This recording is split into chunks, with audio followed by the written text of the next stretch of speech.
सो welcome students, BCom part second. मैं doctor Sanjay Bhalla, associate professor department of ABST, government college Bundi. अपना salary वाला important chapter चल रहा था, जिसमें आज अपन एक नया पॉइंट चालू करेंगे। क्षतिपूर्ति का पॉइंट है, कंपनसेशन का पॉइंट। तो इस पॉइंट को अच्छी तरीके से समझिएगा, कई बार एग्ज़ाम के अंदर ये पॉइंट भी पूछा जाता है। तो सबसे पहले तो ये समझिए क्षतिपूर्ति होती क्या है, कंपनसेशन कहते हैं किसको अपन। तो देखिए, कर्मचारी को अपने नियोक्ता से किसी भी नाम से यदि कोई राशि क्षतिपूर्ति के रूप में मिलती है, तो ऐसी प्राप्त संपूर्ण राशि जो होती है वो वेतन शीर्षक की आय मान जाती है और वो पूर्णतः कर योग्य होती है, टैक्सेबल होती है। परंतु अब यहाँ पर ध्यान रखने की बात यह है, यदि कर्मचारी को क्षतिपूर्ति किसके लिए मिली है, श्रमिकों की संख्या में कमी करने के कारण अथवा छटनी के कारण अथवा नियोक्ता द्वारा उद्योग बंद होने के कारण हटा दिया जाता है और फिर उसको क्षतिपूर्ति प्राप्त हो, तो निम्न में से सबसे कम राशि कर मुक्त होती है। तो इसमें 3 शर्तें लगी हुई हैं। अगर इन 3 शर्तों के आधार पर उसको क्षतिपूर्ति मिलती है तो वो निम्न में से सबसे कम राशि कर मुक्त मानी जाएगी। कौन कौन सी 3 शर्तें हैं? एक तो श्रमिकों की संख्या में कमी करने के कारण, यानी कंपनी ने ये सोचा कि हम अपने कर्मचारियों की संख्या कम करते हैं, अधिक मात्रा में श्रमिक काम कर रहे हैं, तो कंपनी ने अपने श्रमिकों की संख्या कम करी, कुछ श्रमिकों को हटा दिया और उनको हटाने के बदले में क्या दी? क्षतिपूर्ति दी, कंपनसेशन दी। तो वो कंपनसेशन इस नियम के अंतर्गत आ जाएगी। अथवा कंपनी ने छटनी का प्रोग्राम चालू करा, कुछ कर्मचारियों को छटनी कर दिया, हटा दिया कंपनी से। अथवा नियोक्ता द्वारा उद्योग ही बंद हो गया, यानी नियोक्ता ने अपना बिजनेस ही बंद कर दिया और सभी कर्मचारियों को हटा के उनको क्षतिपूर्ति दे दी। तो जो निम्न में से सबसे कम राशि है वो करमुक्त मानी जाएगी। जो भी उसको राशि प्राप्त हुई है, उस राशि में से इन तीनों में से जो सबसे कम राशि होगी वो घटा देंगे, क्योंकि इन तीनों में से जो सबसे कम राशि होगी वो क्या मान जाएगी? करमुक्त। अब इनमें देखो 2 पॉइंट तो बहुत ईजी हैं, एक पॉइंट समझने का आएगा। एक तो क्षतिपूर्ति की वास्तविक प्राप्त राशि, जितनी राशि वास्तव में प्राप्त हुई है वो। दूसरी इसकी मैक्सिमम लिमिट कितनी है? 5 लाख रुपए। और तीसरा पॉइंट अब समझने का है, औद्योगिक विवाद अधिनियम 1947 की धारा 25FB के अनुसार गणना की गई राशि। ये राशि अपने को गणना करके निकालनी पड़ेगी और इन तीनों में से जो सबसे कम राशि होगी वो हो जाएगी करमुक्त, बाकी की राशि हो जाएगी कर योग्य। अब इसमें कैसे राशि की गणना की जाएगी औद्योगिक विवाद अधिनियम 1947 के अंतर्गत, वो समझिए। तो औद्योगिक विवाद अधिनियम के अनुसार सेवा के प्रत्येक वर्ष के लिए 15 दिन का औसत वेतन क्षतिपूर्ति हेतु दिया जाता है।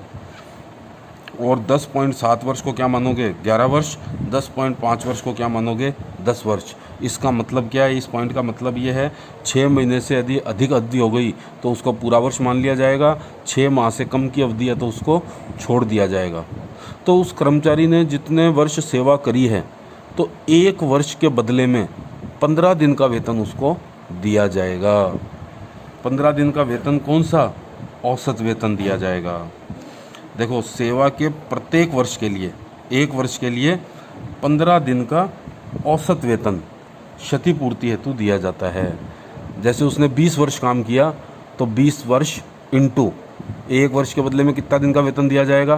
15 दिन का। तो 20 इंटू 15, तो 15 इंटू 20 कितने हो गए? 300 दिन। तो उसको 300 दिन का वेतन दे दिया जाएगा।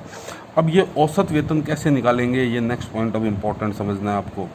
तो ये दूसरा पॉइंट यहाँ समझना है।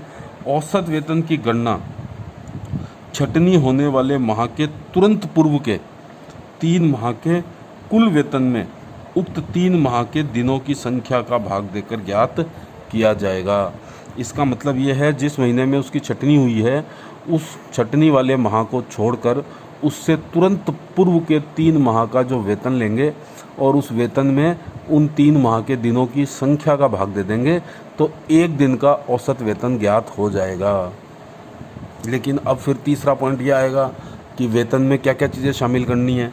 तो वेतन में देखिए, यहाँ पर सब कुछ शामिल करना है। मूल वेतन भी लेना है, सभी भत्तों की राशि लेनी है। सभी भत्तों की भी कौन सी राशि लेनी है? सकल राशि लेनी है, कर योग्य राशि नहीं लेनी। जैसे एचआरए उसको मिला तो एचआरए की जो उसको राशि मिली वो राशि लेनी है। कर मुक्त राशि घटाने के बाद कर योग्य राशि नहीं लेनी, सकल राशि लेनी है। तो सभी भत्तों की राशि लेनी है प्लस सुविधाओं का उचित बाजार मूल्य।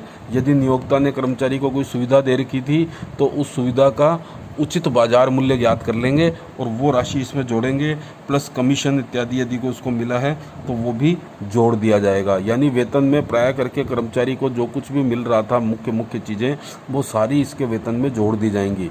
क्यों जोड़ दी जाएंगी? देखो, ये क्षतिपूर्ति मिली है, उस कर्मचारी को हटा दिया गया है, तो अपन ये मानेंगे कि उसके वेतन में प्राय करके जो जो सुविधाएं उसको मिल रही थी उनका सभी का उसका मूल्य जोड़ दिया जाए। लेकिन ये चीज़ यहाँ पर ध्यान रखनी है जो मैंने यहाँ पे ब्रैकेट में लिखी है। एक तो बोनस, एक ग्रेच्युटी, व किसी कोष में नियोक्ता का अंशदान छोड़कर। देखिए, बोनस हर वर्ष नहीं मिलता है और ग्रेच्युटी और किसी फंड, किसी जैसे ये पीएफ वगैरह के फंड होते हैं उसमें नियोक्ता का अंशदान छोड़कर बाकी सारी चीज़ें उसके वेतन के अंतर्गत जोड़ दी जाएंगी। और वेतन कितने दिन का लोगे? जिस माह में उसकी छटनी हुई है उससे 3 माह पूर्व का वेतन लेंगे और उसके वेतन के अंदर भाग किसका दोगे? 3 माह के दिनों की संख्या। तो वो 3 माह के दिनों की संख्या निकालनी पड़ेगी आपको। कोई महीना 30 दिन का हो सकता है, कोई महीना 31 दिन का हो सकता है। यदि फरवरी का महीना बीच में आ गया 3 महीनों में तो वो फरवरी का महीना आपको देखना पड़ेगा 28 दिन का है या 29 दिन का है। तो आपके पास में औसत वेतन आ जाएगा। और 1 वर्ष के बदले में कितने दिन का उसको वेतन देना है? 1 वर्ष उसने काम किया तो उसके बदले में 15 दिन का औसत वेतन देना है।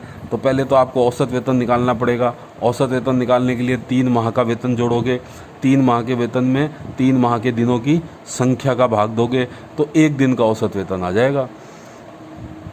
अब यहाँ पर कुछ ये 2-3 नियम हैं जो वैसे ध्यान रखने हैं आपको। ये 3 पॉइंट तो थे, ये 2 पॉइंट तो थे, ये 3 पॉइंट तो थे आपके कैलकुलेशन से संबंधित। ये 3 पॉइंट तो कैलकुलेशन से संबंधित हैं। ये 3 पॉइंट जो हैं आपको वैसे ध्यान रखने हैं नियमों के हिसाब से। क्या क्या 3 पॉइंट हैं?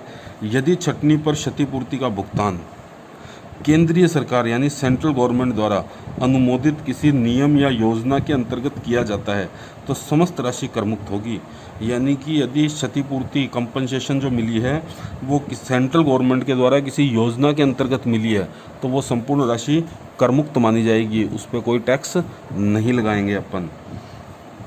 यदि छटनी के अतिरिक्त अन्य कारणों से अथवा व्यवसाय की सामान्य प्रक्रिया के अंतर्गत नौकरी से हटाने पर क्षतिपूर्ति प्राप्त हो तो वह राशि पूर्णतया क्या होगी? कर योग्य होगी। ये पूर्णतया करमुक्त होगी।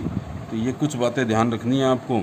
इसका मतलब ये है, यहाँ पर मैंने ऊपर आपको ये बात बताई थी, इसी का क्लैरिफिकेशन है। ये क्षतिपूर्ति की राशि किस कारण से प्राप्त होनी चाहिए उसको?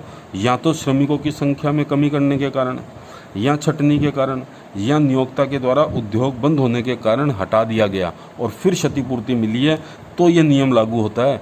यदि कंपनी ने सामान्य प्रक्रिया के अंतर्गत, जैसे कंपनी सामान्यतया 5-10 कर्मचारियों को हर साल हटाती है, ये उसकी सामान्य प्रक्रिया है, उसने कोई बिजनेस बंद करा नहीं, उसने कोई कर्मचारियों की संख्या में कमी करी नहीं, तो सामान्य नियम के अंतर्गत यदि कर्मचारी को हटाया गया और फिर उसको क्षतिपूर्ति प्राप्त हुई है तो वो संपूर्ण राशि कैसी होगी?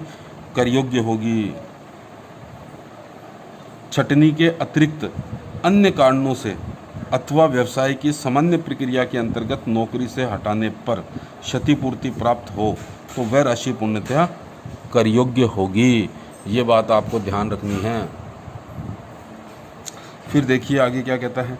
लास्ट पॉइंट एक आपको ये ध्यान रखना है, यदि कोई कर्मचारी प्रबंधक यानी मैनेजर के स्तर पर, प्रशासक यानी एडमिनिस्ट्रेटर के स्तर पर अथवा अधीक्षक, सुपरवाइज़र या सुपरिटेंडेंट के स्तर पर काम करता हो जिसका वेतन 10,000 रुपये पर मंथ से अधिक हो तो क्षतिपूर्ति की राशि पूर्णतया कर योग्य होगी। यानी उसको ये लाभ नहीं मिलेगा कि इन 3 में से जो सबसे कम राशि कर मुक्त हो जाएगी, ये लाभ उसको नहीं मिलेगा। किस किस को? यदि कोई मैनेजर के रूप में काम कर रहा है, एडमिनिस्ट्रेटर के रूप में काम कर रहा है, या सुपरवाइज़र या सुपरिटेंडेंट के रूप में कार्य कर रहा है और उसका वेतन 10,000 रुपये से अधिक है प्रति माह, तो उसको जो क्षतिपूर्ति की राशि प्राप्त होगी वो पूर्णतया कर योग्य होगी। तो ये क्षतिपूर्ति के मुख्य पॉइंट हैं जो आपको ध्यान रखने हैं। इसमें मेन कैलकुलेशन का तो एक ही पॉइंट है, यहाँ फर्स्ट पॉइंट में तो प्राप्त राशि आएगी क्षतिपूर्ति की, दूसरे पॉइंट में मैक्सिमम लिमिट है, तीसरे पॉइंट के अंदर ये राशि गणना करनी है। राशि गणना करने का बिल्कुल सामान्य सा नियम है, 1 वर्ष काम करा है उसके बदले में 15 दिन का औसत वेतन। और वर्षों की संख्या कैसे निकालोगे, 6 महीने से ज़्यादा अगर काम करा है तो उसको पूरा वर्ष मान लेंगे, 6 महीने से कम काम करा है तो उस वर्ष को अपन छोड़ देंगे और 1 वर्ष के बदले में 15 दिन का वेतन लेंगे।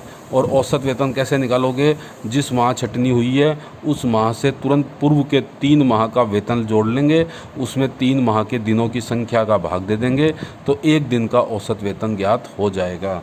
तो ये अपने को कैलकुलेशन करके निकालना है। वेतन में मूल वेतन लेना है, सभी भत्तों की सकल राशि लेनी है, कमीशन यदि कोई मिला है तो वो लेना है, और यदि उसको कोई सुविधाएँ मिली हैं तो उन सुविधाओं का बाजार मूल्य लेना है। यदि कोई केंद्रीय सरकार की योजना के अंतर्गत क्षतिपूर्ति प्राप्त हुई है तो वो सारी की सारी राशि करमुक्त होगी। और यदि कोई सामान्य नियमों के अंतर्गत या छटनी के अतिरिक्त अन्य कारणों से या व्यवसाय की सामान्य प्रक्रिया के अंतर्गत नौकरी से हटाने पर क्षतिपूर्ति प्राप्त हुई है तो वो पूर्णतया कर योग्य होगी। और प्रबंधक, प्रशासक और अधीक्षक के रूप में नियुक्त हो तो वो राशि 10 और उसका वेतन 10,000 रुपये से अधिक हो तो क्षतिपूर्ति की राशि पूर्णतया कर योग्य होगी। ये 2-3 पॉइंट आपको ध्यान रखने हैं। तो सबसे पहले अब सीधा सी बात समझ लो आप कि जब भी क्षतिपूर्ति का पॉइंट एग्ज़ाम में आ गया तो सबसे पहला काम क्या करोगे, सबसे पहला काम ये करोगे, आप ये पता करोगे क्षतिपूर्ति मिली किस लिए है।